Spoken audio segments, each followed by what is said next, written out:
আসসালামু আলাইকুম। তো ক্যাফে বয় 33 গেট তেলাপিয়া মাছ কিভাবে বারবিকিউ করা হয় সেটা আজকে আপনাদের দেখাবো। তেলাপিয়া মাছটা প্রথমে ছিলে নেবেন। তো ছিলে নেওয়ার শেষে সুন্দর করে কেটে নেবেন।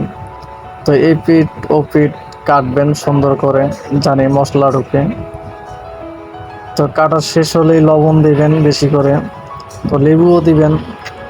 তো সঙ্গে আরও কিছু যদি দিতে পারেন এক্সট্রা দিয়ে দিবেন। তো মশলা সুন্দর করে মেখে এদিক ওদিক মশলা মাখবেন, জানি ভিতরে মশলাটা পায়। তো তেলাপিয়া মাছটা নেটে দিবেন। তো নেটে দেওয়ার পরে সুন্দর করে ভাজবেন, জানি তেলাপিয়া মাছটা না পুড়ে। আর সবসময় হিটটা কম রাখবেন, জানি তেলাপিয়া মাছটা সুন্দর থাকে, সুন্দর কালার আসে।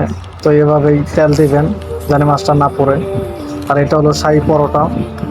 পরোটা যত সুন্দর তার চেয়ে বেশি সুন্দর কারিগরের হাসি। তো তার চেয়ে সুন্দর পরোটা। তো এই পরোটা দেখলে সবারই মন চাইবে খাইতে। তো অনেকজনেই যদি খেতে যান ক্যাফে বয়াতিতে আসবেন। তো এখানে সি ফুড, কাঁকড়া, তান্দুরি আইটেমও পাবেন।